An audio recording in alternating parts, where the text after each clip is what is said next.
ہندوستانی supreme court نے انتخابی بانڈز کے تعلق سے اسٹیٹ بینک آف انڈیا کو تمام تفصیلات بتانے کی ہدایت کی ہے۔ نئی دہلی سے موصولہ رپورٹ کے مطابق چیف جسٹس چندرچوڑ کی سربراہی میں ہندوستانی سپریم کورٹ کے 5 رکنی آئینی بینچ نے اپنے 15 مارچ کے فیصلے کا حوالہ دیتے ہوئے کہا ہے کہ اس میں شک نہیں کہ الیکٹورل بانڈز غیر آئینی ہیں۔ ہندوستانی سپریم کورٹ کے 5 رکنی آئینی بینچ نے کہا کہ اسٹیٹ بینک کو الفانیومرک نمبر سمیت الیکٹورل بانڈز کی تفصیلات بتانی ہوں گی۔ ہندوستان کی عدالت عظمیٰ نے اسٹیٹ بینک آف انڈیا کے چیئرمین اور مینیجنگ ڈائریکٹر کو حکم دیا ہے کہ جمعرات تک یہ حلف نامہ جمع کرائیں کہ انہوں نے انتخابی بانڈ سے متعلق سبھی تفصیلات ظاہر کر دی ہیں۔ عدالت نے کہا ہے کہ ایس بی آئی کو الیکٹورل بانڈ کی خریداری اور رسیدوں کے سلسلے میں سبھی تفصیلات فراہم کرنی ہوں گی۔ ہندوستان کی ریاست مہاراشٹر میں الیکشن کمیشن کو نوٹس بھیج کر عوامی مقامات سے وزیراعظم نریندر مودی کی تصاویر ہٹانے کا مطالبہ کیا گیا ہے۔ میڈیا رپورٹوں کے مطابق ہندوستان کی ریاست مہاراشٹر میں ایک سینئر وکیل سرودے اور ماہر ماحولیات چودھری نے الیکشن کمیشن کو بھیجے گئے قانونی نوٹس میں کہا ہے کہ آزادانہ اور منصفانہ انتخابی مہم کو یقینی بنانے کے لیے وزیراعظم نریندر مودی کی تصویریں عوامی مقامات سے ہٹائی جائیں۔ انہوں نے سرکاری اور نیم سرکاری مقامات سے وزیراعظم نریندر مودی کی تصاویر ہٹانے کا مطالبہ کیا ہے۔ نوٹس میں الیکشن کمیشن نے کہا ہے کہ وہ تمام سرکاری اور نیم سرکاری اداروں کو دفاتر، ہوائی اڈوں، ہوائی جہازوں، ریلوے اسٹیشنوں، ٹرینوں، میٹرو، بس اسٹیشنوں اور بس اسٹاپوں سے وزیراعظم کی تصاویر ہٹانے کی ہدایت کرے۔ واضح رہے کہ الیکشن کمیشن کے پروگرام کے مطابق پارلیمانی انتخابات کے ساتھ ساتھ 4 ریاستوں میں اسمبلی انتخابات بھی ہونے ہیں اور 26 مختلف سیٹوں پر ضمنی انتخابات بھی ہوں گے۔ غور طلب ہے کہ ملک میں انتخابات کی تاریخوں کے اعلان کے ساتھ ہی انتخابی ضابطۂ اخلاق نافذ ہو گیا ہے۔ ضابطۂ اخلاق کی پابندی کے لیے شہری اور دیہی علاقوں میں پارٹیوں اور امیدواروں کے بینروں اور پوسٹروں کو ہٹانے کا عمل شروع کر دیا گیا ہے۔ پاکستان کے قبائلی علاقے شمالی وزیرستان میں ایک سیکورٹی آپریشن میں کم سے کم 8 دہشت گردوں کی ہلاکت کی خبر ہے۔ پاکستانی فوج کے شعبہ تعلقات عامہ ISPR نے بتایا کہ 17 اور 18 مارچ کی درمیانی رات شمالی وزیرستان میں دہشت گردوں کے خلاف ایک آپریشن میں کم سے کم 8 دہشت گرد ہلاک ہو گئے۔ اس رپورٹ کے مطابق اس آپریشن میں ایک انتہائی مطلوب دہشت گرد کمانڈر سہرا الجانا بھی مارا گیا۔ پاکستانی فوج کے شعبہ تعلقات عامہ کے مطابق یہ دہشت گرد کمانڈر 16 مارچ کو علاقے میر علی میں سیکورٹی چیک پوسٹ پر حملے میں ملوث تھا۔ پاکستانی فوج کے شعبہ تعلقات عامہ کا کہنا ہے کہ سیکورٹی دستے ملک کو دہشت گردی سے پاک کرنے کے لیے پرعزم ہیں۔ پاکستان اور افغانستان کے درمیان سرحدی کشیدگی ایک بار پھر بڑھ گئی ہے۔ افغانستان کی طالبان انتظامیہ نے پاکستان پر صوبہ پختیار خوست پر فضائی حملے کا الزام لگایا ہے۔ افغانستان کی طالبان حکومت کے ترجمان ذبیح اللہ مجاہد نے کہا ہے کہ پختیار اور خوست پر پاکستان کے فضائی حملوں میں کم سے کم 8 افراد مارے گئے ہیں۔ ذبیح اللہ مجاہد نے بتایا ہے کہ پاکستان کے فضائی حملے میں ہلاک ہونے والے سبھی 8 افراد عورتیں اور بچے ہیں۔ انہوں نے الزام لگایا ہے کہ پاکستان نے رہائشی علاقوں پر بمباری کی ہے۔ افغانستان کی طالبان حکومت کے ترجمان کا کہنا تھا کہ پکتیا میں 3 خواتین اور 3 بچے مارے گئے اور خوست میں پاکستان کے فضائی حملے میں 2 عورتیں ہلاک ہوئی ہیں۔ پاکستانی فوج نے افغانستان کی طالبان حکومت کے اس الزام کا کوئی جواب نہیں دیا ہے۔ غاصب صہیونی حکومت نے ایک بار پھر غزہ کے اشفا اسپتال کو اپنی جارحیت کا نشانہ بنایا ہے۔ اسی کے ساتھ غزہ کے دیگر علاقوں پر بھی صہیونی حکومت کے حملے جاری رہنے کی خبر ہے۔ صہیونی حکومت کے فوجیوں نے پیر کی صبح ایک بار پھر غزہ کے اشفا اسپتال پر بڑے پیمانے پر بھرپور حملہ کیا اور اسپتال کا محاصرہ کر لیا ہے۔ صہیونی حکومت کی فوج نے آج صبح شہر غزہ کے شفا اسپتال پر شدید بمباری اور گولہ باری کی۔ ان فضائی حملوں اور گولہ باری کے ساتھ ہی غاصب اسرائیلی فوجیوں نے اسپتال کی جانب شدید فائرنگ کرتے ہوئے اسے محاصرے میں لے لیا۔ فلسطینی ذرائع نے شفا اسپتال پر صہیونیوں کے حملے میں 10 فلسطینیوں کے شہید اور زخمی ہونے کی خبر دی ہے۔ فلسطینی ذرائع کا کہنا ہے کہ اسپتال کے اندر سینکڑوں بیمار، صحافی، طبی عملہ اور بے گھر لوگ محاصرے میں ہیں۔ صہیونی حکومت نے اس حملے کے جواز میں دعویٰ کیا ہے کہ اسے اسپتال کے اندر حماس کے کمانڈروں کی موجودگی کی رپورٹیں ملی ہیں۔ فلسطین کی وزارت صحت نے ایک بیان میں کہا ہے کہ اسپتال میں پھنسے ہوئے پناہ گزینوں، سینکڑوں مریضوں، صحافیوں اور طبی عملے کی جان کی ذمہ داری صہیونی حکومت پر عائد ہوتی ہے۔ انہوں نے کہا کہ شفا اسپتال میں غاصب اسرائیلی فوجیوں کی الغاز جنیوا کنونشن اور بین الاقوامی قوانین کی کھلی خلاف ورزی ہے۔ غزہ میں فلسطین کی وزارت صحت نے اپنے بیان میں کہا ہے کہ صہیونی دشمن جعلی اور جھوٹی کہانیاں گڑھ کر دنیا کو دھوکہ دینے اور شفا اسپتال پر الغاز کا جواز پیش کرنے کی کوشش کر رہا ہے۔ غاصب صہیونی حکومت نے مرکزی غزہ کے النصیرات کیمپ پر پیر کو بھی بمباری کی ہے۔ النصیرات کیمپ پر اس کی تازہ بمباریوں میں کم سے کم 9 فلسطینی شہید اور متعدد زخمی ہو گئے۔ غزہ کے دیگر علاقوں پر بھی غاصب صہیونی حکومت کی بمباری اور گولہ باری کی خبر ہے۔ اس درمیان امداد رسانی کی عالمی تنظیم آکسفام نے غزہ کے عوام تک امداد رسانی میں صہیونیوں کی جانب سے رکاوٹ ڈالنے کی خبر دی ہے۔ اس عالمی تنظیم نے ایک رپورٹ میں اس بات کا ذکر کرتے ہوئے کہ صہیونی حکومت کا یہ اقدام بین الاقوامی انسانی قوانین کی خلاف ورزی ہے، کہا کہ اس غاصب حکومت نے غزہ میں امداد رسانی کی تقویت کے لیے عالمی امداد عدالت انصاف کے حکم سے عدولی کی ہے اور مقبوضہ علاقوں کی حفاظت کے لیے اپنی قانونی ذمہ داریوں پر عمل نہیں کر رہی ہے۔ آکسفیم میں مشرق وسطی اور شمالی افریقہ کے شعبے کی ڈائریکٹر سیلی ابی خلیل نے کہا ہے کہ بین الاقوامی عدالت انصاف کے فیصلے سے اسرائیلی رہنماؤں کو دھچکا لگنا چاہیے تھا اور انہیں اپنا نقطہ نظر بدلنا چاہیے تھا، لیکن اس فیصلے کے جاری ہونے کے بعد سے غزہ کی صورتحال عملی طور پر ابتر ہو چکی ہے۔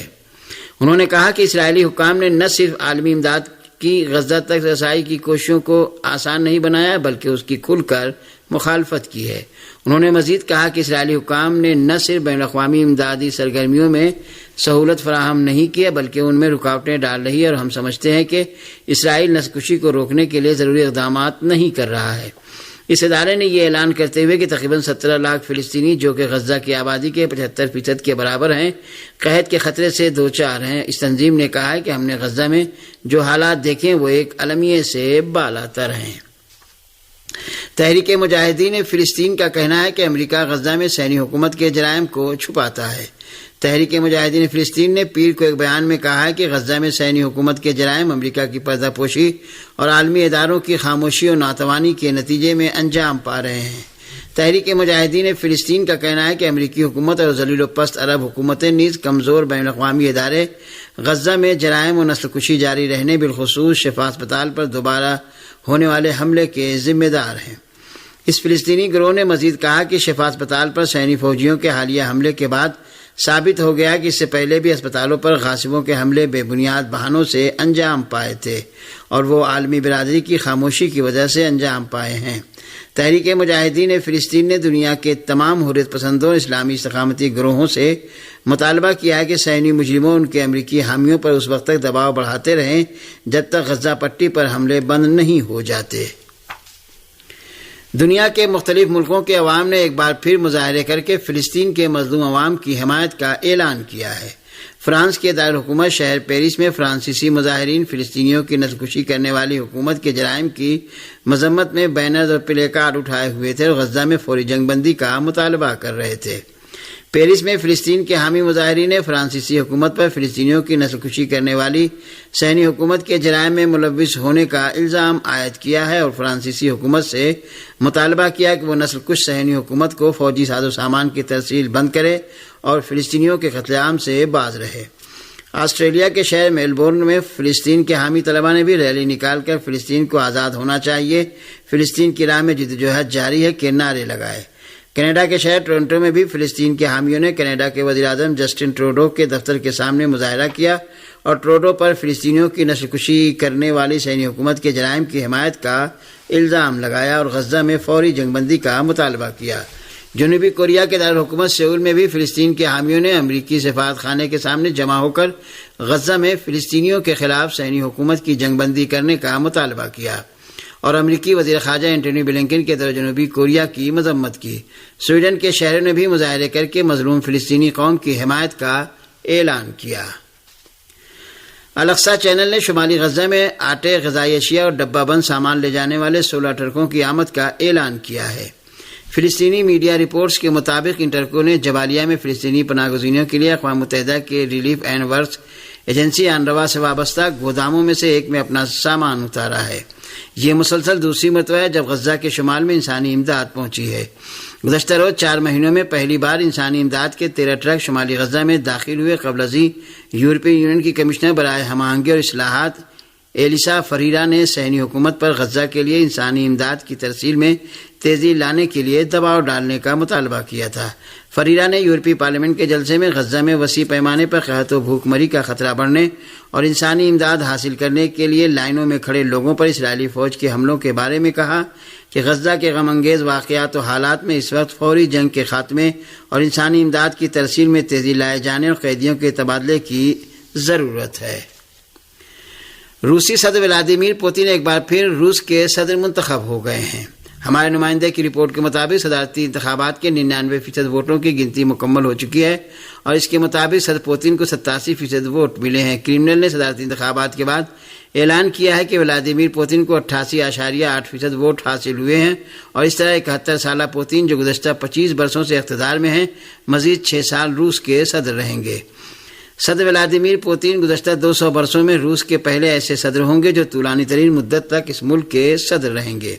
روسی صدر نے ووٹوں کے ابتدائی نتائج کے اعلان کے بعد اپنے خطاب میں کہا کہ روس میں الیکٹرانک ووٹنگ امریکہ کی پوسٹ کے ذریعے ہونے والی ووٹنگ کے مقابلے میں زیادہ شفاف تھی۔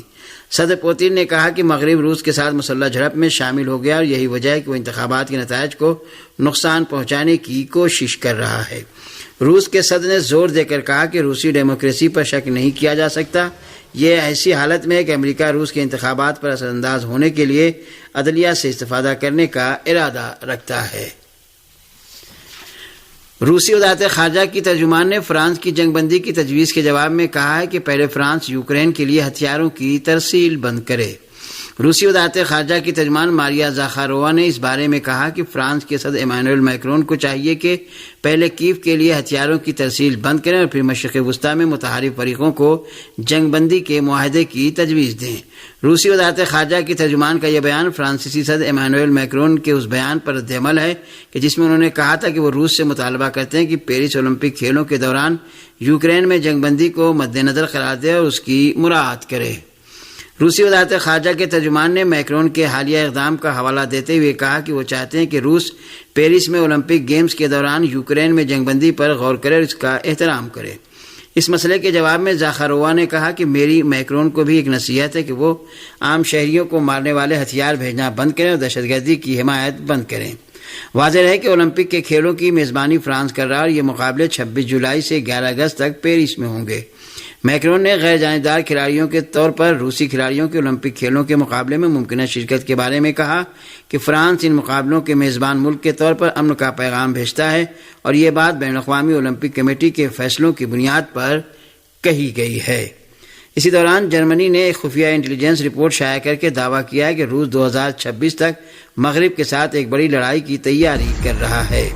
جرمن انٹیلیجنس کے جائزے میں روس میں ہتھیاروں کی پیداوار میں نمایاں اضافے کا انتباہ دیا گیا ہے۔